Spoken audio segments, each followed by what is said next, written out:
Before we get into the video, could everyone please subscribe to my HOA, Karen Tales channel? Thank you so much. It was a lazy Saturday morning, the kind where you just want to drink coffee, scroll through your phone, and pretend that your to-do list doesn't exist. I had just stepped outside to grab my mail when I noticed something taped to my front door. At first, I thought it was an advertisement, maybe another roofing company or pest control service trying to convince me my house was falling apart. But no, this was worse.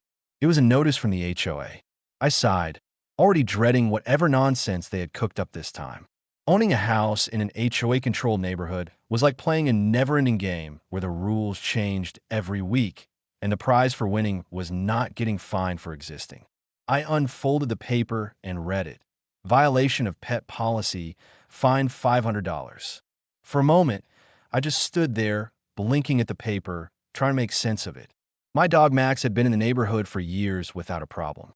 He wasn't loud, didn't dig up other people's yards, and had never so much as growled at a squirrel. The only thing Max was guilty of was aggressively napping on my couch for 20 hours a day. And then I saw the reasoning. Prohibited breed, dangerous animal.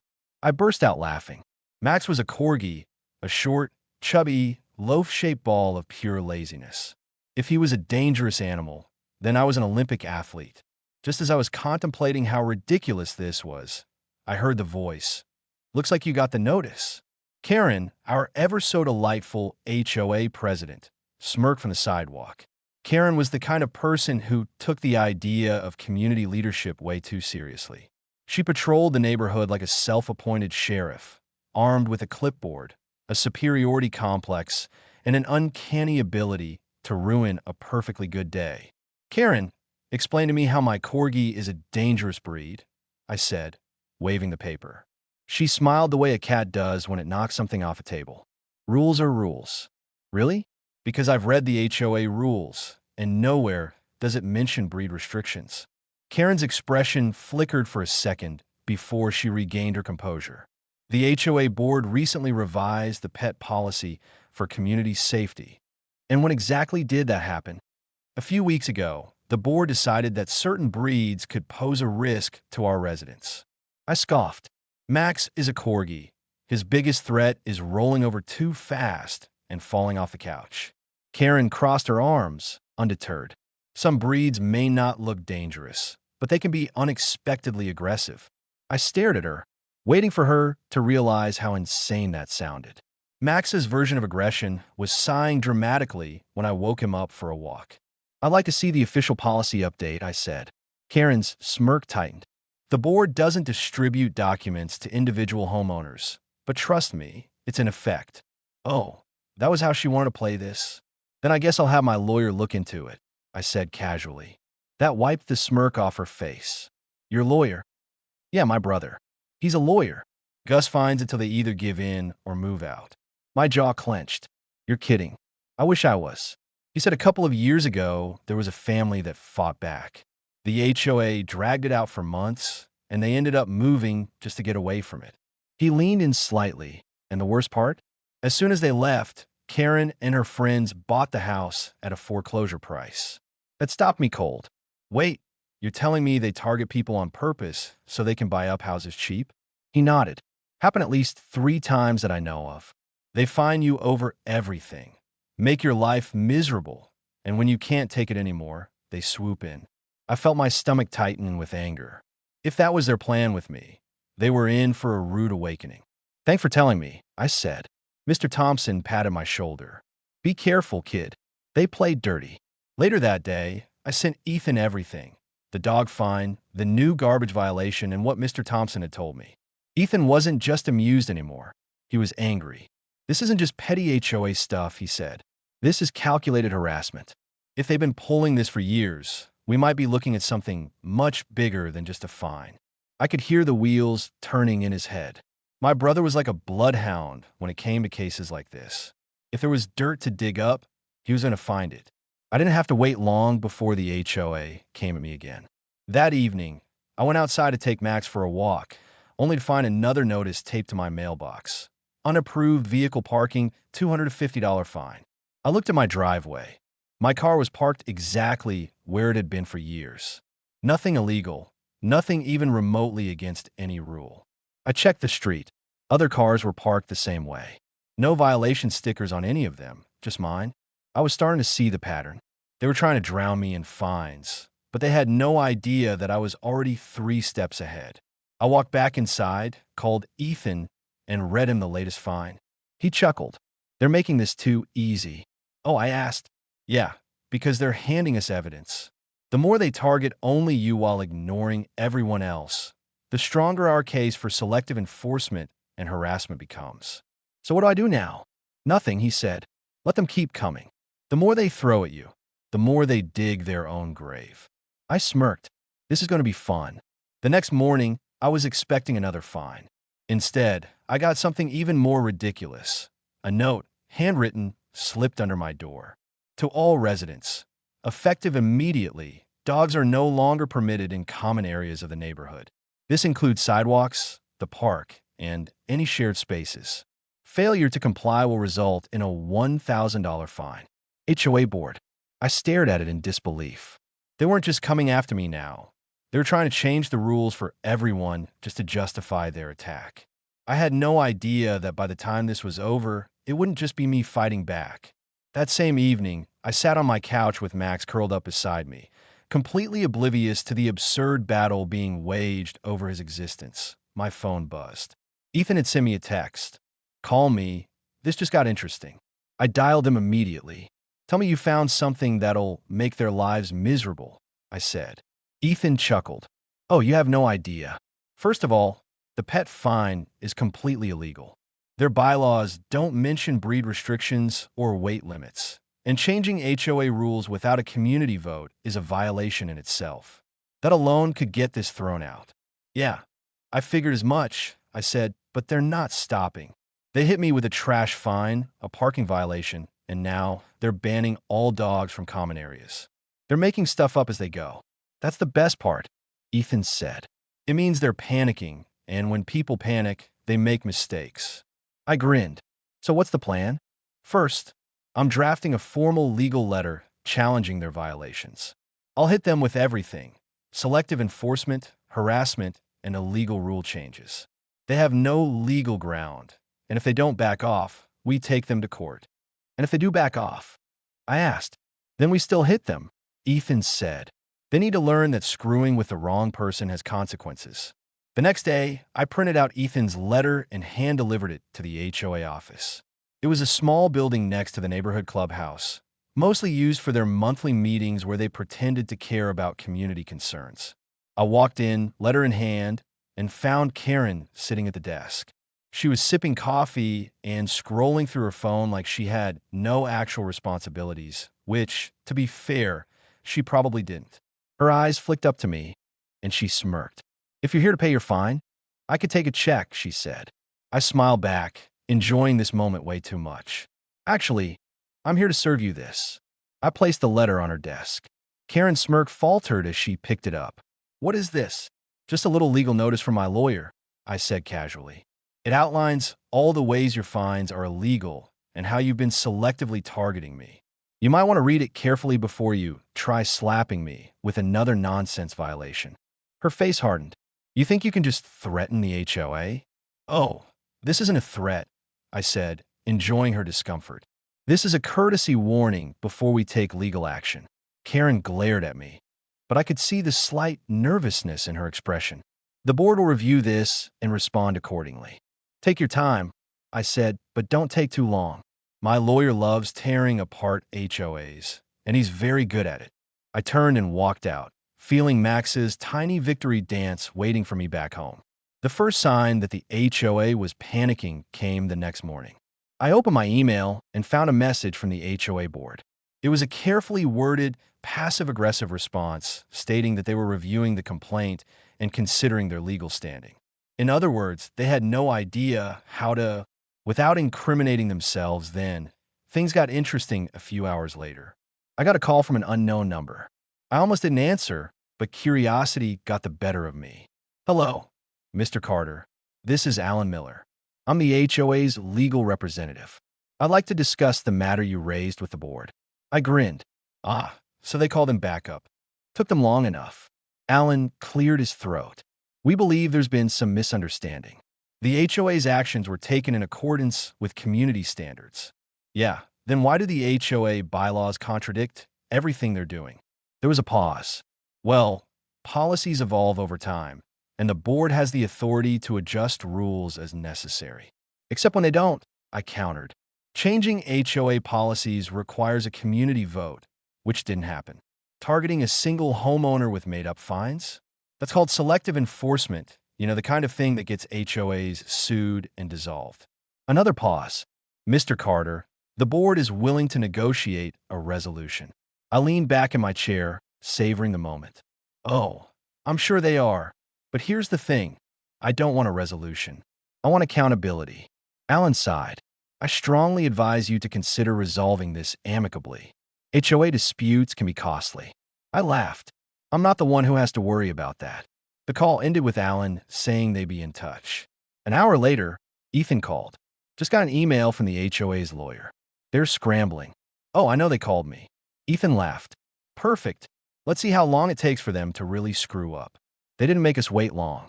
That evening, a few neighbors stopped by my house. People I barely knew, but all of them had similar stories. Unfair fines, mysterious HOA rule changes, harassment. One of them, a woman named Lisa, said they fined me $300 for parking in my own driveway. When I argued, they said it was because my tires were on the grass. My tires weren't even touching the grass. Another guy, Mark, added they tried to charge me for lawn neglect when I was literally out there mowing my lawn. As we compared stories, one thing became clear. The HOA wasn't just coming after me. They were running a full-on scam. And now they had picked the wrong people to mess with.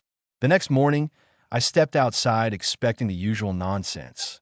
And sure enough, the HOA had delivered another violation notice stuck to my door.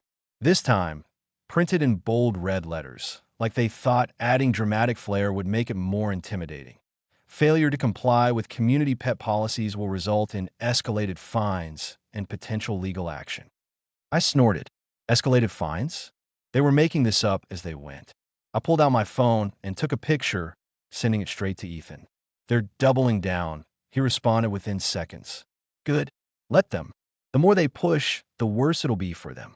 I grabbed Max's leash, ready to take him for a walk, but as soon as we stepped onto the sidewalk, I saw something that made my blood boil. A white truck with an animal control logo was parked a few houses down, and two officers were standing outside chatting with none other than Karen. She saw me, smiled, and gestured toward my house. One of the officers nodded and started walking in my direction. Oh, this was war, I thought. The officer said when he reached me, "We received a report that you have a potentially dangerous dog in violation of community safety regulations." I took a deep breath, keeping my expression neutral. Let me guess. This report came from Karen? The officer hesitated before glancing back at her. We can't disclose the source of the complaint. I let out a short laugh. Right, so you're telling me that my 10-inch tall corgi is a threat to public safety? The officer shifted uncomfortably. We have to respond to all complaints. Would you mind if we see the dog? I whistled, and Max came trotting up, his fluffy but wiggling like he didn't have a care in the world. He flopped onto his back in front of the officer, demanding belly rubs. The guy sighed. Yeah, this is obviously a false report. That's funny because I have a lawyer who's very interested in false reports and harassment cases, I said, just loud enough for Karen to hear. She turned and marched off without another word. The officer gave Max a few scratches before shaking his head. Look, I'll file the report, but there's nothing to act on here. Just be aware that if we keep getting calls, we're required to follow up. Translation: they weren't done messing with me. By the time I got back inside, my phone was already ringing. Ethan, I just saw the text, he said. Animal control?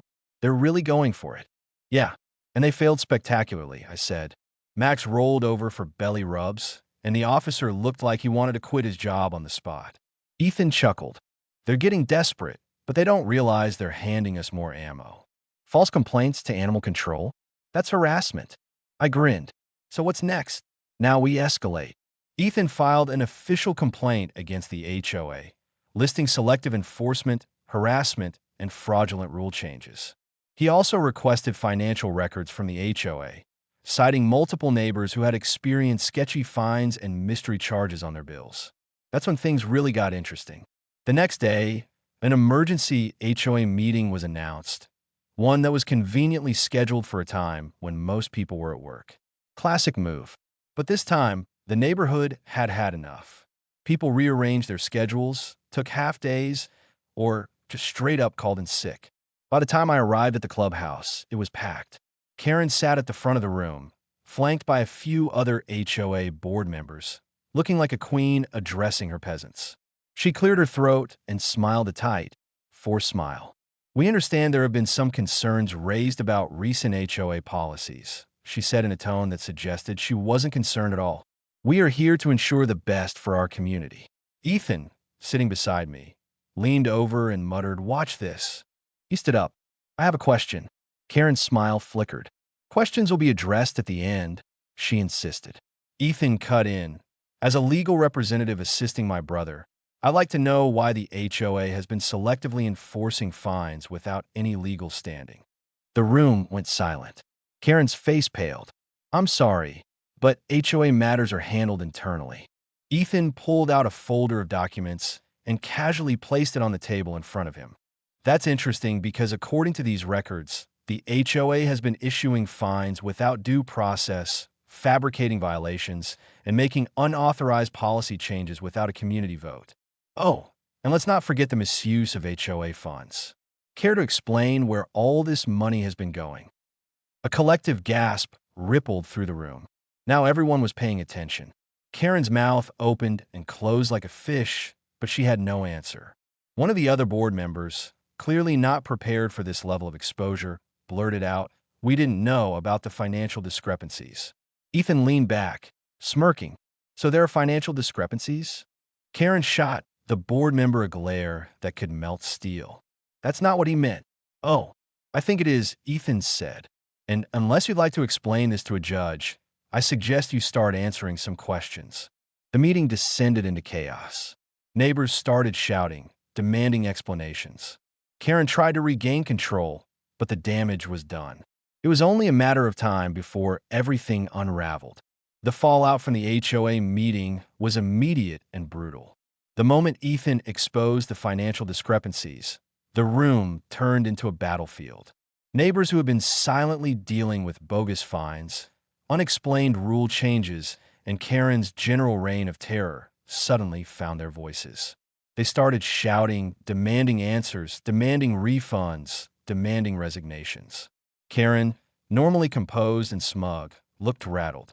She tried to regain control, raising her hands to calm everyone down. "There's a lot of misinformation being spread," she said, her voice tight. "We will conduct an internal audit to clarify any concerns." Ethan let out a short laugh. "Oh, you don't have to worry about that. We've already requested a legal audit through the county. This isn't staying internal anymore." The color drained from Karen's face. The meeting dissolved into chaos. Some board members immediately jumped ship, throwing Karen under the bus, claiming they had no idea what was going on. One of them, an older man named Greg, even turned to Ethan and said, "If I give you all the records, will that keep me out of this?" Ethan smiled. "Depends on what's in them." By the time I left the meeting, the HOA board was in full panic mode. Neighbors were whispering, people were pulling out their phones to film Karen's meltdown, and I knew we had won the first battle. But the war wasn't over yet. A week later, things escalated. Ethan officially filed a lawsuit against the HOA, listing multiple violations of homeowners' rights, financial misconduct, and harassment. Just as he predicted, more neighbors started coming forward. A retired veteran named Bill revealed that the HOA had overcharged him for community improvements that never happened. A single mother, Jessica, found out that her late fees for a minor HOA payment had mysteriously tripled, forcing her to pay an extra $600. Even Mr. Thompson, the kind old man who had warned me about the HOA's tactics, uncovered evidence that Karen had been pocketing money from fake violation fees. And the best part? Ethan found a legal loophole in the HOA's governing documents, a clause that could dissolve the HOA entirely if enough homeowners voted for it. Once word got out, it was game over. Karen tried to fight back.